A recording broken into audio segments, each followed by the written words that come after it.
Good day, good day. Welcome to Explore Health with Doctors Nelson and Dr. Keisha Tate, affectionately known as Dr. K.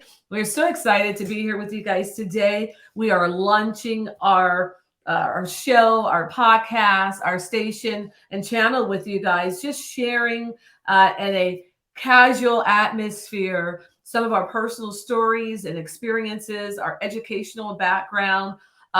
As it relates to all things cancer. Dr. Nelson and I have had the pleasure of working together on a number of things. And we just decided, let's share our information collectively with the general public about, again, all things cancer related. So we are naturopathic medical doctors. Dr. Nelson has years and years of experience as a provider. I just have a few years in the space, but completely full of passion and want to share what we do know or what I do know as it relates again to all things cancer. And you may be wondering, why did you pick the subject of cancer? Well, I'll share in a moment the startling statistics about cancer. As you know, cancer is a major public health problem worldwide, and it is the second leading cause of death in the United States. And just as one of the statistics for 2023, that means this year, the projection for new cases of cancer, guess what that number is? 2 million. 1,958,000. That is alarming. 600 and almost 10,000 cancer deaths are projected to occur. And that's only in the United States. We're not talking worldwide. These numbers are absolutely just ridiculous, startlingly alarming, and we must do something about it. And we believe, Dr. Nelson and I, that education is a part of that solution. We believe that knowledge is power. What we're taught in school is that prevention is the best cure. And so we want to talk about those things as we begin to launch and share with you. So just to share a couple other statistics, 1 out of 2 people will get a cancer diagnosis in their lifetime. 90% of people who get a reoccurrence of cancer usually die within 5 years. And people diagnosed precancerous or early in the disease progression have better outcomes without surgery, without chemotherapy, without radiation. And we want to talk about what are those options. When you get a cancer diagnosis, it is a very scary thing, but can you be armed with facts and resources and solutions to help you be able to better handle and manage that new diagnosis? So I'm going to move myself out the way and introduce my lovely counterpart for this hour, Dr. William Nelson. Thank you for sharing this space with me. Thanks. Thanks, Dr. K. So welcome, everybody. We're excited. You have 2 people that are passionate about this, and we both have a personal story that we may share at one time, but it involves cancer of one of our family members. And, medicine and statistics, it's easy to kind of take what can be a very personal thing and a one-on-one and turn it into statistics, but where it really hits us and hits home. And if it hasn't hit your family yet, based on the statistic we just talked about, it will at some point, God forbid, it does, hopefully it doesn't happen, but it probably, statistics tell it will hit somebody in your family or you or your loved one or your mom, dad, brother, sister. And so our goal is to help provide information for those that are just diagnosed or some that have been dealing with cancer for a while. And our goal is to share with you information, practical things that you can use and strategies that you can use to take advantage of what is available. And what I want to emphasize is that I am of the opinion, and Dr. K shares this opinion as well, is that we're in this time of history in the United States where everything is so contentious. It's like the Democrats versus the Republicans, or any number of other ways in which we are to separate and divide and conquer. And the conversations become very toxic. And, it's like, well, if you don't believe with my way of thinking, then you should leave the country or you should get thrown in jail. And this has also occurred in the practice of medicine. And if you have been under a rock or been asleep like Methuselah for the last few years, and you haven't witnessed this happening with the last pandemic and COVID and vax and anti-vax and treatments and not treatment, it disgusts me. It disgusts me because that's not what I got into medicine, is to argue and to fight and to say, well, I'm right and they're wrong. So if we ever give the opinion like, well, you have to do it with our approach, or you can't do both. And when I say our approach, I mean the more naturopathic approach, where we do not do chemotherapy, and that's not within our license. We do not do surgery because that's not something we perform, and we don't do radiation. However, there are cases where we will say, based on all the things that we know and the diagnosis, prognosis, and what we have and what's available, we want to be able to bridge that road where if someone needs surgery, for one, we can help prepare for the surgery. We can help their body get in good shape. We can give them post-surgery protocols that help with their recovery, prevent complications. And then I think really important, we can help identify and help correct the underlying circumstances that allowed that cancer to come about. So that's what we're about. And it's not about us or them. It's, and if we give that opinion, that's not at all what it is. I have my opinions, and most times I feel like we can provide excellent care. Sometimes that includes combinations along with chemotherapy, where what we do helps the chemotherapeutic protocol be more effective, and just as importantly, protect the healthy cells. So that's what we're here to talk about. My name is Dr. William Nelson. I've been in practice coming on 27 years. And my practice is not exclusively cancer, but because of the numbers that Dr. K just shared with you, the statistics are growing. We as a culture spend more money than any other country out there, and our prognosis and our cure rates and how well we're doing hasn't improved in keeping with the amount of money spent. So our goal is to share with you the latest information, whether that be from a conventional medical paradigm or for what we would say a complementary or a naturopathic point of view, and being able to share that information with you and to help you make informed decisions. We're just talking about some of the key things. And over the years that I've been practicing, what I find is some of the most important things is, one, early detection. So statistics show that if you can detect a cancer before it creates a tumor, and certainly before it metastasizes, your chance for success is just order of magnitude improved. So we will share with you, not on this episode, but in the future, we'll share with you some of the latest technologies that are available. Most of you don't know about them because they're not in the mainstream media. And chances are your conventional oncologist hasn't even utilized these yet. These are cutting edge, science-based, incredible technologies. They are in the process of being approved and being able to be utilized by the masses, but as of yet, not yet. But we have access to them. We can share them with you, and we will. The other things are the attitude that a person has once they receive a cancer diagnosis. That can be the number one predictor of the outcome. And what I mean by that, it was in my oncology class in medical school, 30 years ago. And it was basically the initial reaction gives indication of what that person is. That person a fighter? Is that person just going to accept the diagnosis and accept the standard of care treatment? And lucky for them, if their particular cancer they have is one that has a high cure rate, but if it was one that doesn't respond well to the conventional standard of care and they follow it blindly, it's probably not going to have good outcome. So that's very, very important. Also, to take decisive action.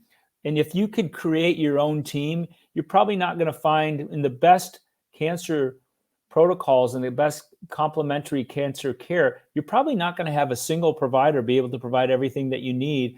So be able to facilitate coordination of information, sharing information, and know that, we all need to work together to deal with this illness. And then the last thing, there's a book that was written by a PhD. Her name is Kelly Turner, and it's called the oh my gosh, I've just forgotten the name. I will think of it in a second. But the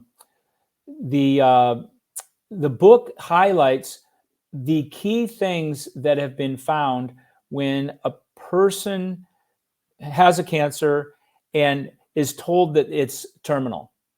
And that's a horrible thing for people to hear. But there are people that get a terminal diagnosis and they have a miraculous recovery. It's called a spontaneous remission. I just remember the name of the book is called Radical Remission by Kelly Turner, PhD.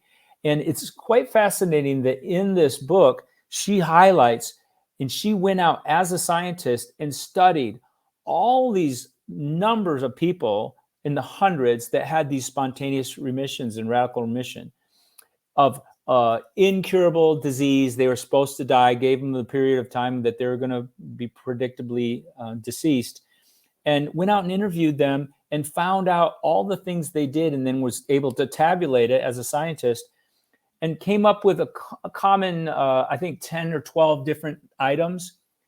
Only 2 or 3 of them had to do with whether they got chemo or what the treatment was, their diet, or the things that we normally associate with treatment of cancer. And about 9 of them had to do with what are they thinking about?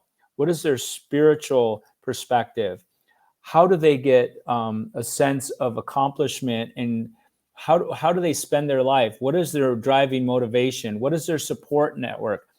Are they able to be in a position of love and gratitude? These love and gratitude are the 2 most powerful emotions in the human experience. And it is my opinion that if you can spend at least 51% of your waking moments in a mental state of love and gratitude, your body knows how to heal. Your body can create chemicals, natural killer cells. It can turn on the apoptosis process. All this incredibly complicated biochemistry that happens without our conscious control, where it's happening under the covers, but we can positively influence it by focusing on love and gratitude. So that means spend times with loved ones, finding ways to look at the bright side of things, even though you have a horrible diagnosis. And for some of you naysayers or people that are out there saying, "Oh, come on, this is ridiculous." No, it's not. This is true science, because if you're out there telling me that your emotions and your mental state don't have a potential to influence your health, you haven't been keeping up on research. So that's the sort of things we want to talk about, encourage, and help people to understand that cancer may be an incredibly challenging diagnosis, but if you look at it from this perspective, it could be the thing that allows you to be a transformative process, where your life up until this point, you may not have been operating out of these principles, and it may be an opportunity for you to change. And your healing may include having a cure of your particular cancer, or your quote unquote healing may be that you just have an opportunity to revisit your life and make amends with all those that you weren't getting along with, family, friends, and maybe have an opportunity to, have this as a process that allows you to realize the value of human life, human relationships. And so it doesn't always mean that a person is going to be cancer-free when we talk about these sorts of things. So I know there's a wide variety of things that I just went through with my kind of disparate thinking, but those are the sorts of things that we want to talk about.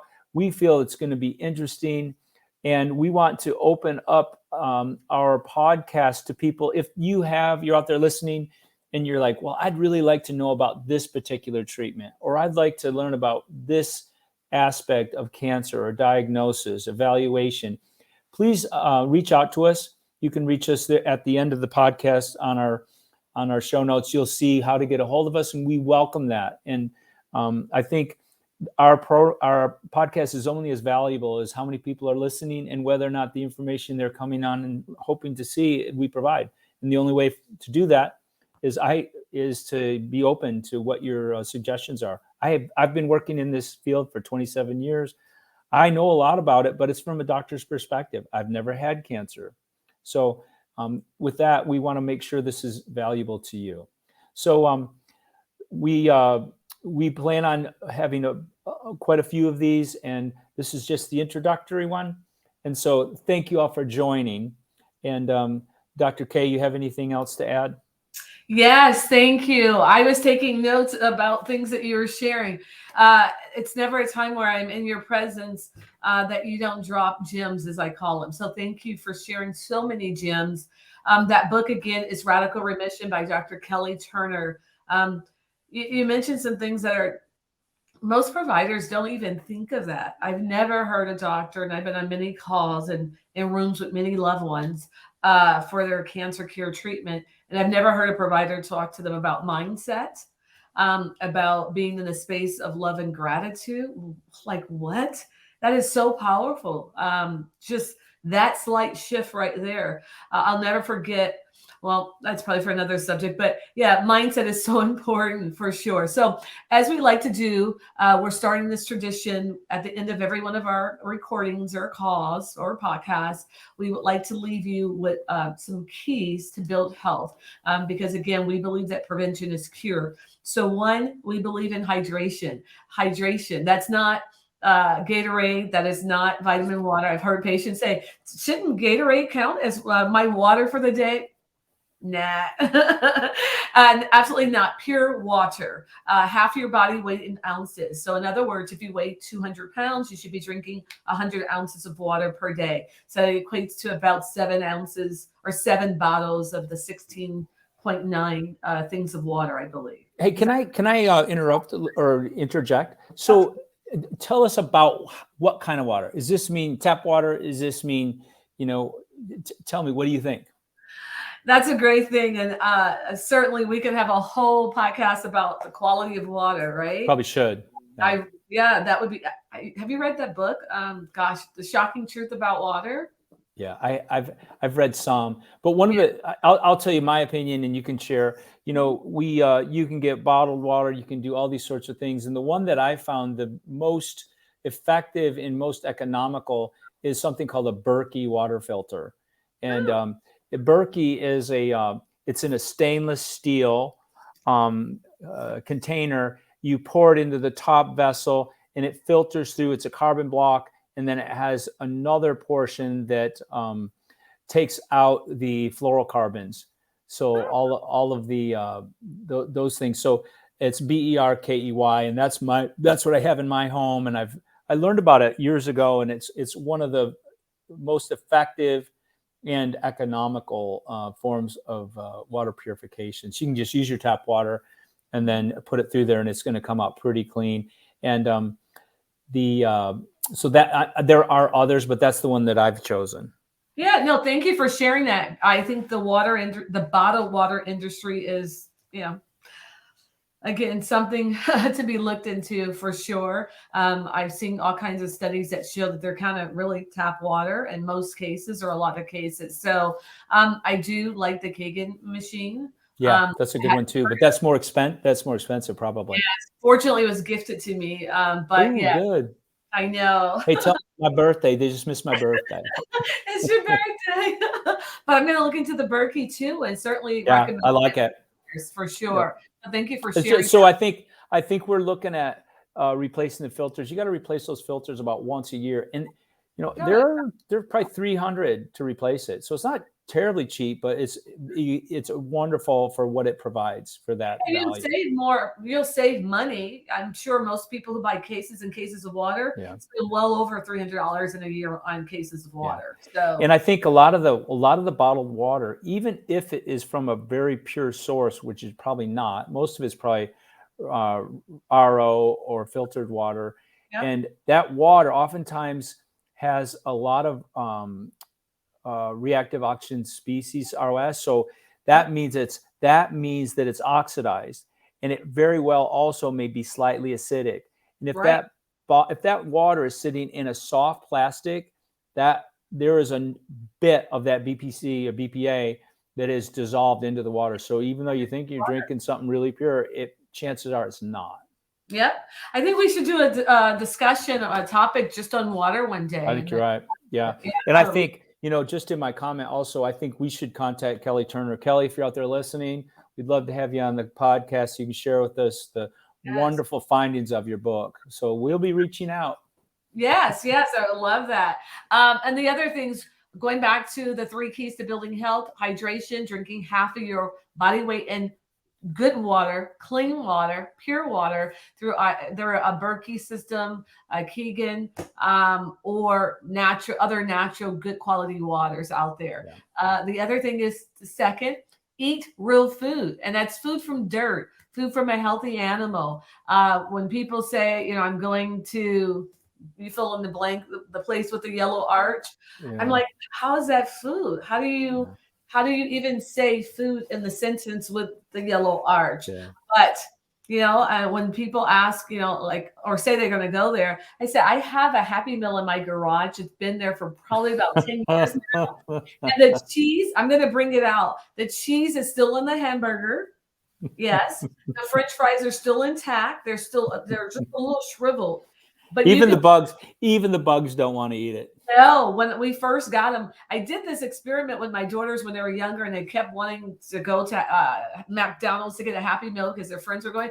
And instead of just saying no, I wanted to provide them with an understanding. So I said no for these reasons, because it's not real food. Let me show you why or how. Oh, man. So we took it outside, put it in the backyard. No bugs, no ants went to it. It was like they didn't even see it. It was really interesting, the experiment. Wow.